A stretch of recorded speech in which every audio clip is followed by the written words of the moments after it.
Tadi dari Mas Rifki ya, bagaimana menjaga keberanian supaya kekuatan masyarakat sipil ini bisa terus dijaga. Terus kemudian tadi kedua dari Pak Vicky ada isu lingkungan yang ingin dititipkan kepada para kandidat, mulai dari penutupan PLTU, energi bersih dan sebagainya, termasuk juga narasi tanding ya. Sebenarnya kalau kita perhatikan juga ada beberapa narasi yang ingin diselipkan dalam perjuangan masyarakat sipil tadi, seperti yang disampaikan Pak Vicky, bahwa Prabowo itu humanis. Jadi kalau Bapak Ibu kawan-kawan perhatikan di beberapa media, udah mulai itu isu. Jadi saya pikir narasi tanding itu juga perlu dikawal oleh masyarakat sipil, supaya narasi yang beredar di publik itu adalah narasi yang bersumber dari masyarakat sipil, bukan dari kepentingan elit gitu ya. Terakhir dari Ibu Muhadiwi ADWI itu dari soal ini ya, bagaimana kebijakan lebih berperspektif perempuan, ramah terhadap anak dan gender. Silakan, saya persilakan terlebih dahulu ke Bang Ilhamsyah untuk merespon. Ya, saya mau memulai dari apa yang disampaikan Bung siapa tadi? Irfan setelah MK mengabulkan gugatan terkait syarat pilkada ini, lalu kita mau ngapain? Apakah kita sudah menang? Apakah persoalan buruh akan terselesaikan? Apakah persoalan lingkungan selesai? Persoalan disabilitas selesai? Persoalan ini selesai? Tidak. Kita mengatakan ini bukan kemenangan dalam artian bahwa selesai sebuah perjuangan gitu. Apa yang harus kita lakukan? Pertanyaannya tadi itu kan yang harus dijawab. Kalau seandainya kita melihat pengalaman gerakan sipil dari pasca reformasi 26 tahun kawan-kawan. 26 tahun itu bukan waktu yang singkat, itu udah satu generasi. Tapi kita harus akui pada hari ini, kekuatan gerakan masyarakat sipil kita ini masih sangat lemah. Banyak faktor kelemahan dari gerakan masyarakat sipil. Mau di gerakan buruhnya, gerakan taninya, gerakan lingkungannya, gerakan perempuannya, dan segala macam. Buktinya lemah apa? Banyak produk hukum yang dikeluarkan oleh pemerintah selama ini, kita nggak mampu kok membatalkannya. Kita selama ini gerakan yang disibukkan oleh tolak undang-undang ini, cabut undang-undang ini, tolak undang-undang ini, cabut undang-undang ini. Tolak kenaikan BBM, tolak kenaikan UKT. Kan kita lebih banyak yang saya bilang tadi berkutat pada hilirnya dari sebuah kebijakan. Sekarang ini yang harus kita lakukan, seluruh unsur gerakan, baik itu gerakan buruh, semua gerakan masyarakat sipil, dan kekuatan politik yang ada yang mau menjadi bagian dari ini, mulai masuk pada persoalan yang paling substansi.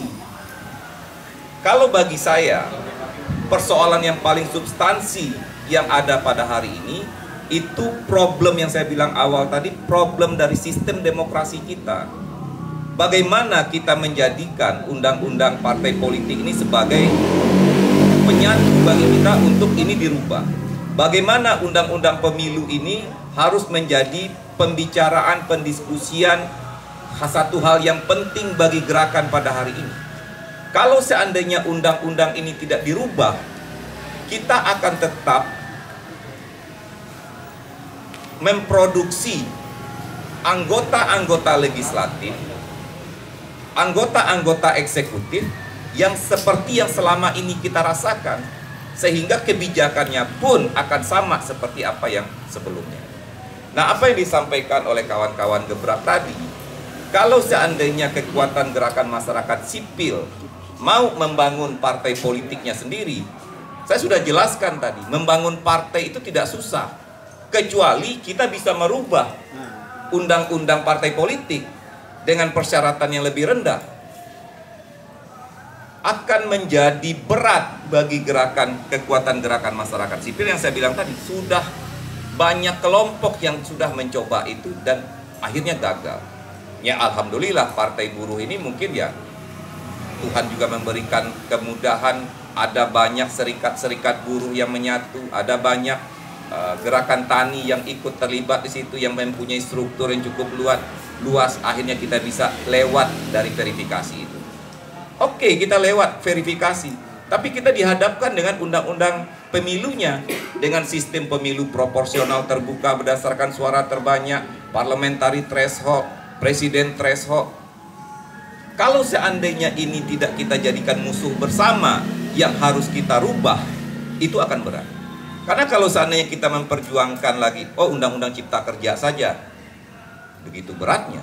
Oh undang-undang pendidikan, oh undang-undang kesehatan, undang-undang yang mengatur tentang persoalan lingkungan, persoalan-persoalan transisi energi yang kawan sampaikan tadi, itu kan banyak sekali.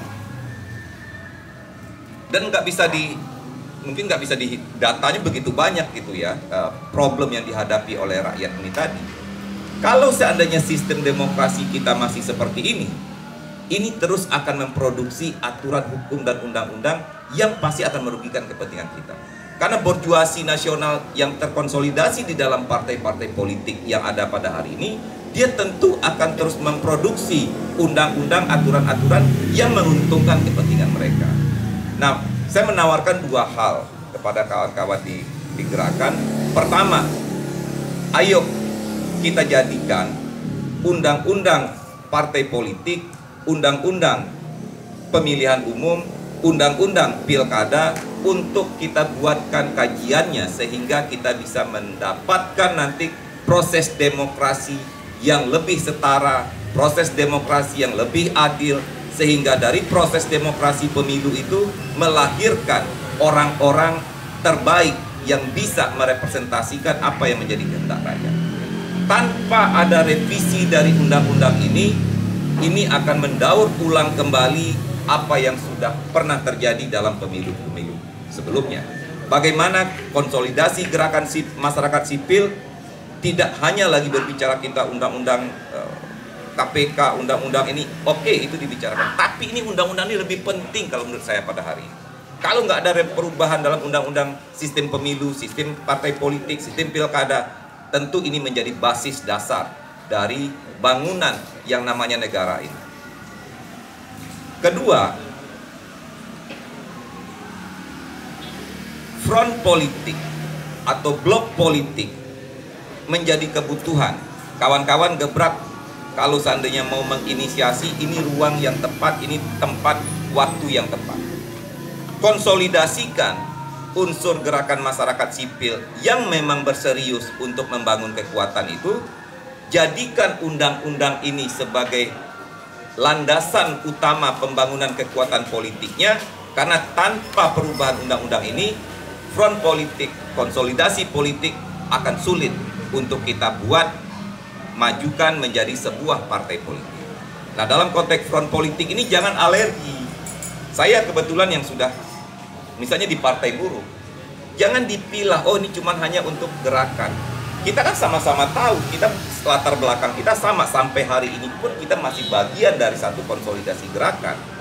Tentu unsur gerakan demokratik, baik itu partai politik, gerakan mahasiswa, gerakan buruh, kelompok lingkungan, ini harus mulai mengkonsolidasikan dirinya. Front politik yang tadi disampaikan oleh kawan dari Gebrak, kalau seandainya ini misalnya belum mampu dalam proses tahun 2009 menjadi sebuah kekuatan politik, jadikan dia blok politik. Mari bergabung, maksudnya menjadi satu blok. Partai buruh terbuka dalam hal itu. Di dalam partai buruh itu paling tidak ada 11 unsur pendiri. Kalau seandainya dilihat dari kekuatan unsur politiknya, paling tidak ada 5 blok politik di dalam. Kebetulan saya di KPBI bersama dengan kawan-kawan di komite politik, kami punya unsur tersendiri. Partai buruh ini pun juga bukan partai yang ideal pada hari ini, karena ini masih pelangi memang. Tapi ini alat yang sudah berhasil kita bangun dari konsolidasi gerakan rakyat, terutama gerakan serikat buruh, yang memang serikat buruh itu kan kita sama-sama tahu latar belakangnya, perspektif politiknya yang kadang-kadang masih timpang.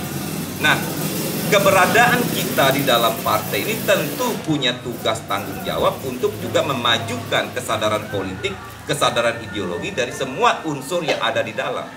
Kalau seandainya kawan-kawan gerakan ada di dalam itu, tentu kerja untuk memajukan, menjadikan Partai Buruh sebagai partai progresif itu akan semakin lebih cepat. Karena banyak unsur progresif di dalamnya. Bahkan bisa mendominasi kalau seandainya di struktur-struktur kawan-kawan masuk dari struktur exco nasional sampai ke tingkatan komisariat di tingkat desa diisi oleh unsur-unsur progresif, tentu warnanya akan jauh lebih berbeda. Nah, dua hal ini menurut saya menjadi penting untuk kita bisa tindak lanjuti ke depan. Pertama, menjadikan 3 undang-undang politik, kalau kawan-kawan menyebutnya KPR, paket undang-undang politik. Ini paket undang-undang politik ini menjadi bahan utama yang akan menjadi agenda perjuangan strategis kita. Lalu mendorong konsolidasi politik dari seluruh unsur gerakan menjadi sebuah blok politik. Kalau berkehendak untuk memajukan menjadi partai, kalau sanggup, alhamdulillah. Kalau enggak, ya jadikan apa yang ada. Yang ada pada hari ini, blok politik tetap dipertahankan, tinggal intervensi atau bergabung atau menjadi satu blok dari partai politik yang ada. Nah, kalau saya, Partai Buruh membuka diri. Kita sedari awal membuka diri dalam hal itu, bagaimana kawan-kawan dari unsur gerakan masyarakat sipil untuk masuk. Terkait isu misalnya yang Bung sampaikan tadi, saya diskusi banyak dengan Gus Roy, dengan John Muhammad, dengan banyak kawan-kawan PHI. Bahkan sebelum pemilu kemarin, Gus, lu mau nggak? Lu ambil untuk bisa berbicara lebih luas tentang apa menjadi problem lingkungan pada di kita pada hari ini. Lu jadi juru bicara Partai Buruh, saya bilang. Kita kasih agar persoalan-persoalan itu kan saya lah gitu ya. Saya mungkin lebih banyak ngerti tentang persoalan perburuhan. Yang lebih kompeten berbicara tentang masalah lingkungan itu kan pasti kawan-kawan yang selama ini bergerak di bidang lingkungan. Kawan-kawan yang bergerak di bidang disabilitas, kelompok perempuan, ayo masuk, berbicara di sini. Ini membuka ruang. Nah, ini menurut saya bisa menjadi langkah apa yang harus kita lakukan ke depan di tengah bangkitnya semangat perjuangan di kaum muda lah, paling tidak kita bisa melihat 2 momentum besar. 2019 waktu reformasi di korupsi, dia tidak jadi apa-apa. Sekarang adanya momentum pilkada ini, itu yang membangkitkan kembali gerakan mahasiswa. Bagaimana kita memberikan perspektif yang lebih maju agar gerakan ini tidak berhenti sampai di sini. Ada aturan demokrasi yang lain yang lebih mendasar, ada yang harus kita perjuangkan ke depan. Karena konsolidasi politik dalam konteks blok politik itu akan menjadi jauh lebih strategis kalau menohok langsung kepada problem demokrasi yang paling mendasar di Indonesia pada hari ini. Mungkin itu dari saya, Bu. Baik, terima kasih Bang Ilham Shah. Tawarannya lebih bagaimana mendorong 3 paket undang-undang politik tadi lebih demokratis ya, dan bisa dimanfaatkan untuk publik. Mbak Puspa, silakan. Ini ada beberapa isu yang mungkin juga ingin dititipkan ya ke SPRI. Apakah ini juga bisa diperjuangkan bareng-bareng di luar 5 agenda tadi ya? Silakan. Terima kasih, Mas As. Menurut kami di SPRI, putusan MK ini memang suatu kemenangan yang besar, yang memang menjadikan banyak peluang untuk kandidat. Seperti yang kakak tadi bilang, bukan hanya elit-elit besar yang ingin memperoleh kepentingan yang personal di sana, melainkan elit lokal ataupun kelas menengah. Tapi itu akan bisa juga menjadi langkah besar untuk gerakan sosial kita untuk semakin memperkuat gerakan sosial politik agar tetap menjadi solid melalui merubahnya undang-undang paket parpol dan pemilu seperti yang tadi dipaparkan sama Bung Boy. Itu juga harapan dari SPRI bahwa kita membuat blok ataupun aliansi politik yang di sana sama-sama kita mengangkat isu kepentingan untuk memperjuangkan kepentingan rakyat. Salah satunya seperti yang Bung tadi bilang dari Partai Hijau, kepentingan lingkungan itu juga sama-sama kita bisa perkuat dan kita perjuangkan bersama di dalam blok ataupun aliansi politik yang akan kita gagas bersama. Mau tidak mau memang kita semua gerakan sosial yang berpikir progresif memang harus sudah solid untuk ke arah sana. Bagaimana kita bisa melawan pemerintah yang tidak mempunyai kebijakan yang berpihak pada rakyat. Selain kekuatan gerakan sosial yang solid untuk kepentingan memperjuangkan kepentingan agenda rakyat. Itu sih Bung. Jadi bukan hanya kepentingan lingkungan saja, isu lingkungan, tapi isu perempuan, anak disabilitas dan lainnya. Semua akan menjadi isu-isu yang akan menjadi perbincangan di setiap diskusi ataupun agenda-agenda rencana kerja pemerintah. Di dalam blok aliansi itu kita bisa sama-sama mendesak, mengawal, dan terus mengingatkan bahwa inilah isu-isu yang harus diperjuangkan untuk kesejahteraan. Tapi jika gerakan sosial tidak bisa mengambil langkah progresif untuk solid, mungkin akan menjadi susah untuk bergerak lebih maju lagi. Itu langkah itulah yang masing-masing dari kita memperkuat gerakan sosial kita, perluas jaringan kita, dan sudah harus memikirkan bahwa pembentukan blok atau aliansi untuk memperkuat perjuangan itu penting. Itu sih Mas. Baik, terima kasih Mbak Puspa. Artinya kolaborasi itu sangat mungkin dilakukan ya dengan SPRI, dengan kawan-kawan perempuan, termasuk juga dari Partai Hijau ya, di isu lingkungan. Dari Bung Muslim, silakan Bung, responnya bagaimana menjaga nyala api perjuangannya ya, supaya tetap. Iya, ini agak rumit ya, karena memang mungkin pengalaman teman-teman lebih banyak gitu, tentang bagaimana mencoba melakukan menjaga semangat, kemudian menghubungkan satu jejaring dengan jejaring lain, organisasi-organisasi yang lain. Tapi memang kondisi realitas kita hari ini sepakat dengan yang disampaikan oleh Bung Boik tadi. Secara demokratis ini butuh kita terobos sebenarnya. Undang-undang yang berkaitan dengan demokrasi kita ini butuh dibuka aksesnya. Di luar itu memang jejaring yang rumit ini, yang kompleks ini, masing-masing organisasi punya prioritasnya lah gitu ya. Ini yang butuh disambungkan gitu. Makanya tadi saya coba singgung, secara substansi hal-hal makro ini sangat beragam gitu ya. Dan hambatannya pasti politik. Kemarin kita bicara tentang hilirisasi, walaupun kita pingin negara yang mengelola, tapi realitas negaranya begini gitu. Ini buah si Kamal juga gitu kan, dikasihkan ke BUMN ini korup gitu. Tapi kalau diserahkan ke privat, ya nggak ada sama sekali untuk kita gitu. Pajak akan semakin tinggi dan lain sebagainya. Nah, hal-hal yang makro ini menurut kita butuh disinkronkan dalam upaya membangun jejaring, blok politik, front dan lain sebagainya ini sebisa mungkin diturunkan menjadi hal mikro yang menjadi operasi perjuangan harian. Itu yang butuh dikoordinasikan. Jadi, oke, kita hari ini menang, tapi menurut saya setelah banyak kalah sebelum-sebelumnya, undang-undang pilkada ini jadi kayak seberkas cahaya lah gitu ya, walaupun nggak terang-terang banget gitu. Tapi ini menjadikan kita meyakinkan kita lagi bahwa masyarakat ini masih banyak yang peduli gitu. Tinggal bagaimana kita menjahit persoalan-persoalan ini untuk bisa dimuarakan kepada satu tujuan yang seperti tadi ngobrol sama Bang Dika, pasti setiap mau pemilu, pileg, pilkada, dampaknya ke organisasi.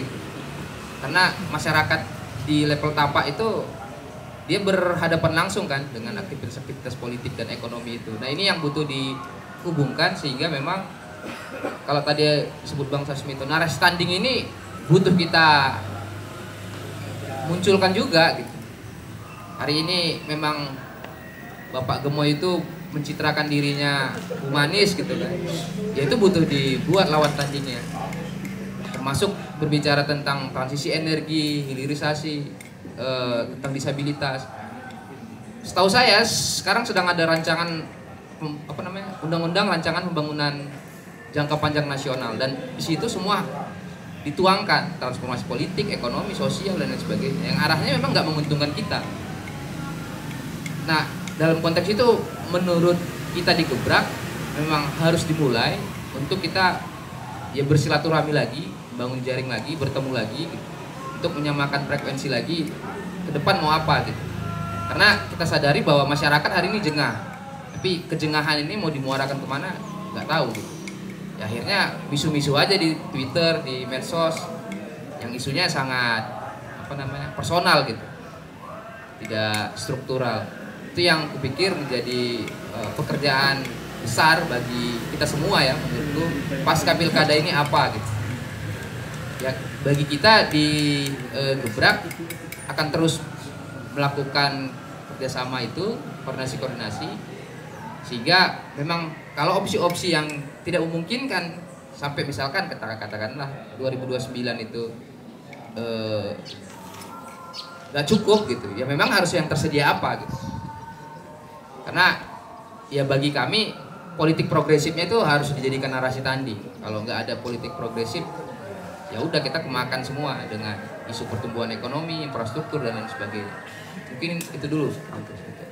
Baik, terima kasih Bung Muslim. Jadi memang kemenangan itu perlu dirayakan ya, dan kita itu akan semakin menambah keyakinan kita bahwa oligarki sesuatu yang besar itu juga bisa dikalahkan gitu ya.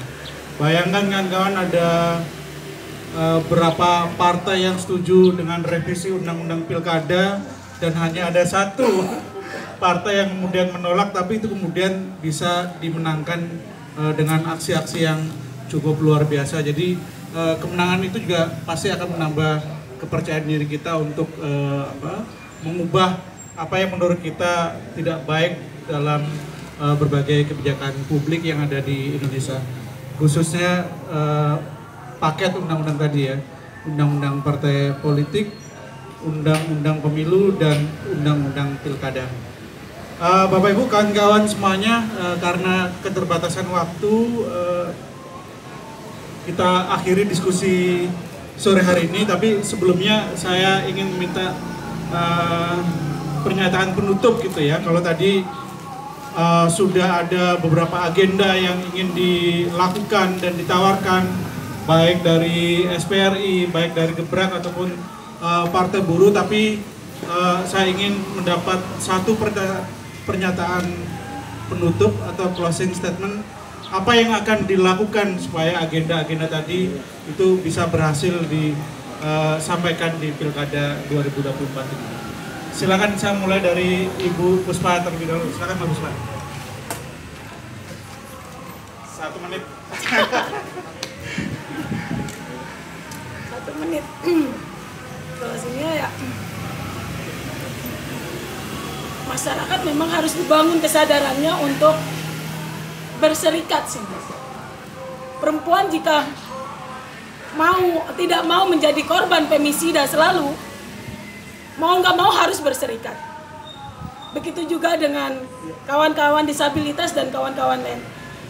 Secara keseluruhan memang masyarakat jika ingin kepentingannya bisa diperjuangkan dalam kebijakan pemerintah, masyarakat harus berserikat. Bangun kekuatan gerakan sosial, menjadi oposisi bagi pemerintah yang tidak berpihak kepada kepentingan masyarakat. Gitu sih. Dengan rakyat. Terima kasih Pak Puspa, tepuk tangan. Iya, mungkin tadi kayak Bang Rifki nyampein ya, ke depan mungkin ada krisis gitu ya, krisis ekonomi atau krisis politik, ya dibutuhkan menurut saya mengistilahkannya itu elemen masif gitu. elemen masif yang bisa menghadapi itu. Karena kalau nggak siap ya aparat militer atau polisi yang ambil alih. Nah dalam konteks itu kupikir beberapa waktu ke depan Gebrak akan mencoba bertemu dengan teman-teman lagi untuk melakukan konsolidasi agenda rakyat, terutama agenda-agenda politik yang butuh kita respon. Karena kalau momentum pasti ke depan ada banyak ya, hari tani, kemudian pengupahan, baru lagi ada undang-undang di fungsi ABRI, ada undang-undang penyiaran, hal-hal yang pasti secara energi akan terserap. Tapi di luar itu kita membutuhkan bertemu untuk mengkonsolidasikan kembali ya rekonsiliasi rakyat ya. Kalau rezim rekonsiliasinya untuk tambang gitu, kita untuk perjuangan rakyat ke depan. Mungkin itu aja. Baik, terima kasih Bung Muslim. Tepuk tangan untuk Bung Muslim. Terakhir dari Bang Ilhamsah, apa yang akan dilakukan Bang supaya aspirasi dari kawan-kawan semuanya di sini itu bisa tersampaikan lah di Pilkada 2024. Silakan Bang. Ya, pertama Pilkada 2024 ini pasti masih akan didominasi oleh elit-elit atau kekuatan politik yang selama ini tidak pro kepada rakyat. Partai Buruh jumlah suaranya masih sangat kecil dan kita cuma hanya ada satu dari kader Partai Buruh yang coba untuk maju itu di daerah Paniai di Papua Tengah. Tentu pilkada yang tidak ideal ini kekuatan rakyat yang terorganisir seperti apa yang dibilang Puspa tadi memang harus mengkonsolidasikan dirinya untuk mendesakkan agenda-agenda rakyat untuk diperjuangkan oleh setiap kepala daerah.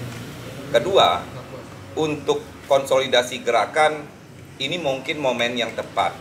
Kalau seandainya Gebrak bisa menginisiasi, mendorong untuk adanya kongres rakyat atau kongres atau konsolidasi nasional dari seluruh elemen gerakan rakyat.